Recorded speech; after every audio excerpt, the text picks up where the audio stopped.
Hey guys, Aaron with Kodiak Vans. We're going to be doing a Agile Offroad fender flare install so we can put much larger tires on this van here.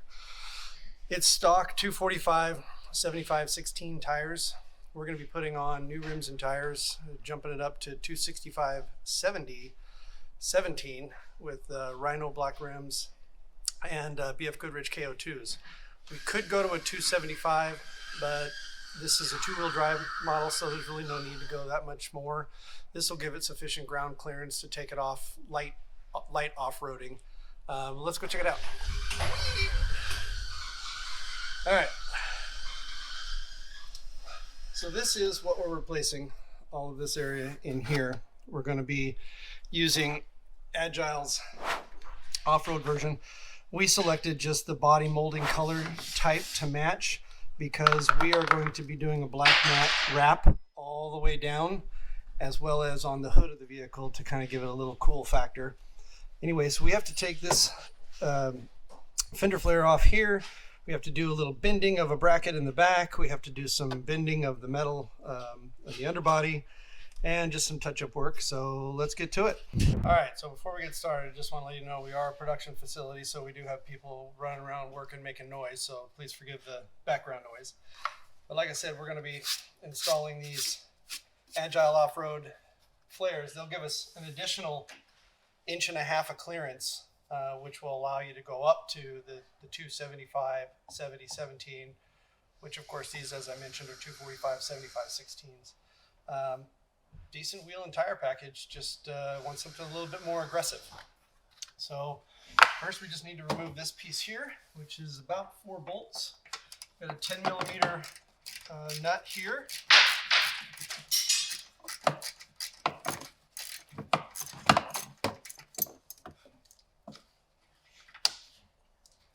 So we've got 2 T25.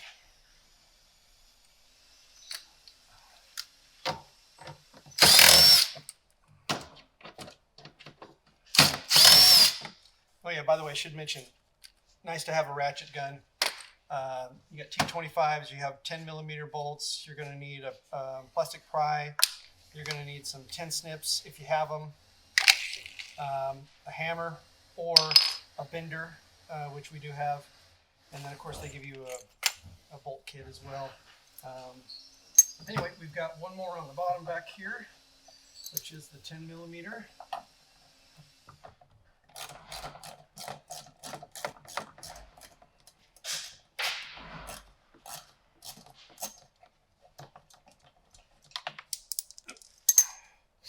Keep an eye on all your screws and bolts, you'll need them all. So basically, that's it. We are going to do a little bit of modification to this, but not much. Okay, so I've seen some videos where they want you to take the wheel shroud off, this plastic piece. You really don't have to. You can get to everything you need to do just by holding it back, basically. But you have these 2 clips here. You're going to want to take those out. You're going to need these, and then basically we just need to pry this little piece off. It has 2 on the top and 2 on the bottom. Pardon my big head, I got to get in here.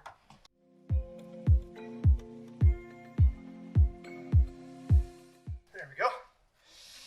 So you got your 4 clips. We're going to cut these off. We'll do that later though. So then you've got 3 more bolts in the front. You're going to have 1 in the back underneath.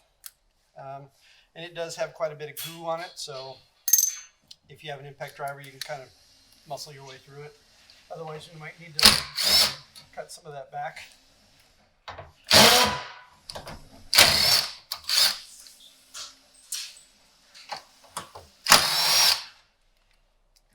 As I mentioned, it's just underneath this flange right here in front.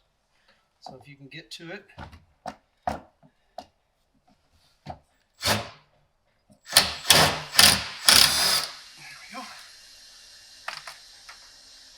As I mentioned, it's got some schmegma on it there.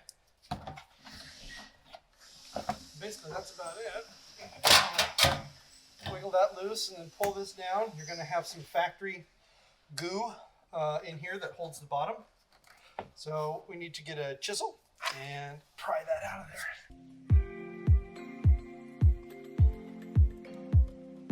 So I'm just using a 1-inch wood chisel to take out this mess.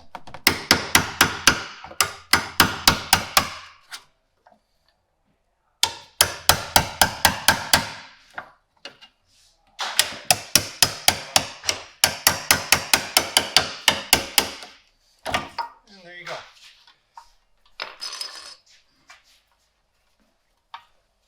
That's basically what you're getting rid of. You can see the difference in looking at these, how much more clearance you're going to gain down here at the base to allow for those much larger tires. It's quite a bit. So if you were to put this over like that, you can see you've got all this stuff you're getting rid of to clear those tires. That's crap.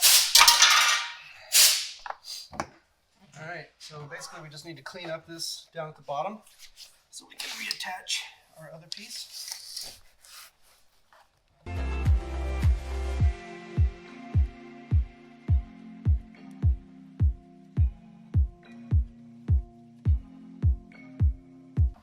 There, now we've got a clean surface for the new one. All right, there is a bracket. Let me bring you over here. There's a bracket right back there. I don't know if you can see it. My finger's in the way here. But this little metal bracket under here, you're going to want to get under the van. You don't have to take it out. I've seen other videos where they take it out. But you do not need to take that out. There it is. There's a good view of it. You can just get under there, use a little bit of brute force, and you want to pull it back about 2 inches. So if you can do that, I'm going to slide under there and give it a shot. All my son videos.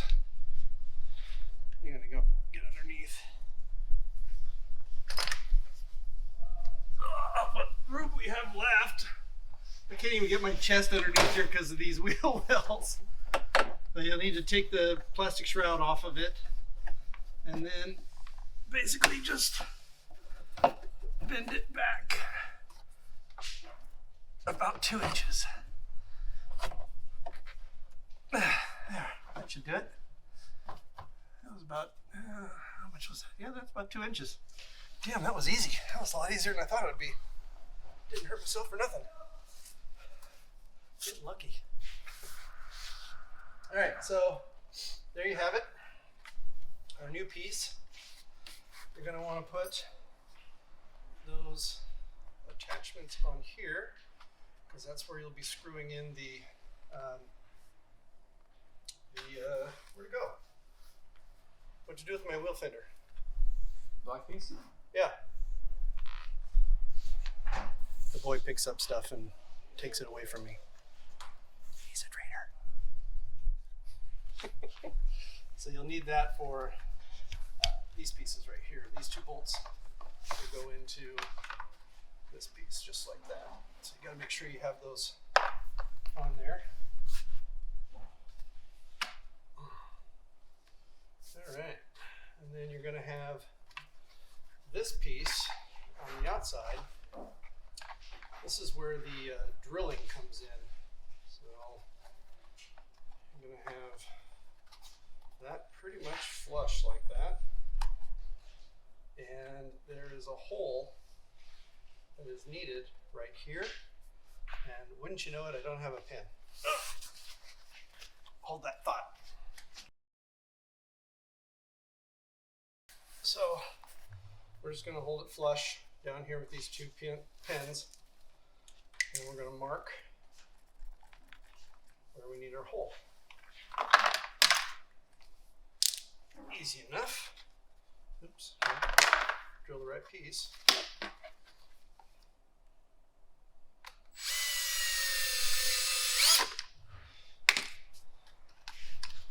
One and done, son. All right. Basically, Just get our little piece up in here, like so. And then we mark where we're going to bend the outer metal. So if we hold that right there where the screw holes all line up, we take our pin, basically just mark where all this metal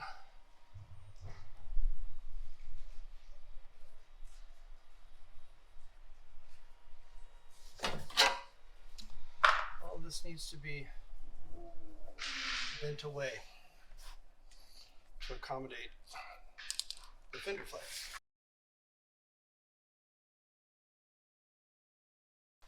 I got these little fancy dancy little benders. Let's see if they can fit in this small area. Probably not with this big giant thing here that I said don't take off. That's not gonna work. No, I can't get any leverage in there, so we'll just use a hammer like they say.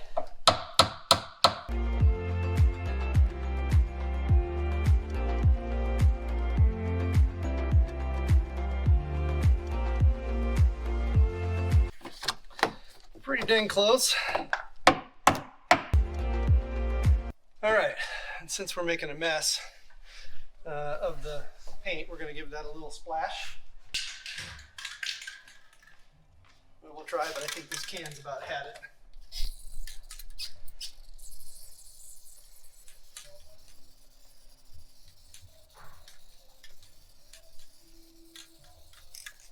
Yeah, that's toast.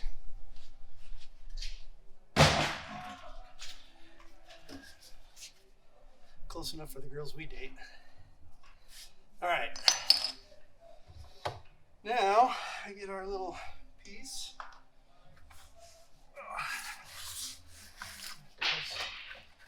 Test fit it again. Helps if you put it in the right way. All right. Where we go here?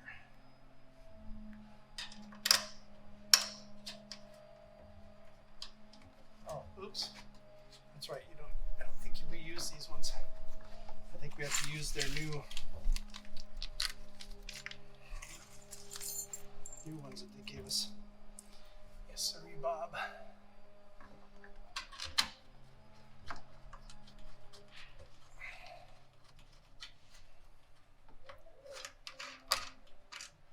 Yeah, that's a completely different screw.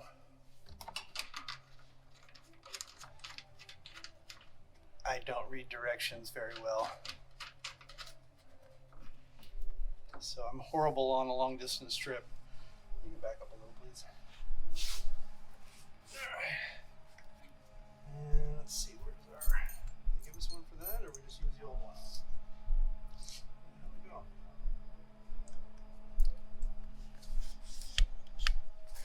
Oh, no, I just had it. Oh, there. There's 1, 2, 3. Okay, so...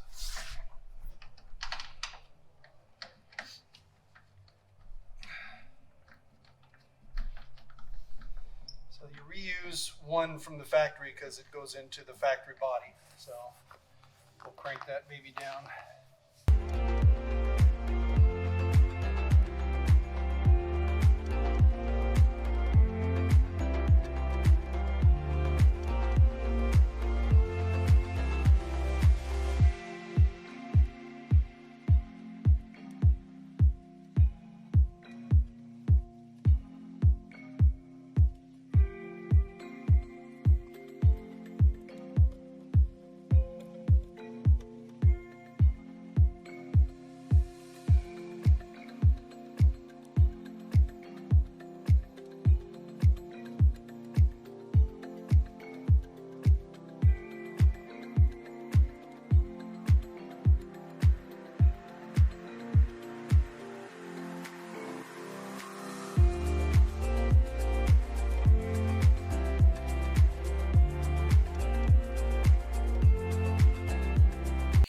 So right here, you're going to take all of this off straight across to this top right here. So cut it at the top of there, bring it straight across to the top of this.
It. There you go. Now we just have to go and do the other side. So that's it for this one. Got a lot of extra bolts left over. I don't know why. See ya.